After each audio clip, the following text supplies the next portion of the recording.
Week 1 is in the books for the high school football teams across the country.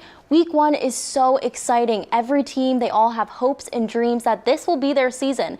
There's nothing quite like high school football in Central Florida. So much talent, so much excitement, and one of the biggest games on the schedule last night was Buchholz versus Columbia. The game was postponed due to weather, but both teams picked it up at the game tonight at Citizens Field with Buchholz leading 14-0. The game resumed in the second quarter with Jay Bryant with the carry. He somehow manages to bulldoze his way through Columbia's defense for a touchdown. Buchholz leads 21-0. Columbia tries to get back in it with running back T.C. Smith, who finds an opening. Defenders can't catch him. He's gone, and he runs it in for a touchdown. Columbia's first of the season. Buchholz up 21-6.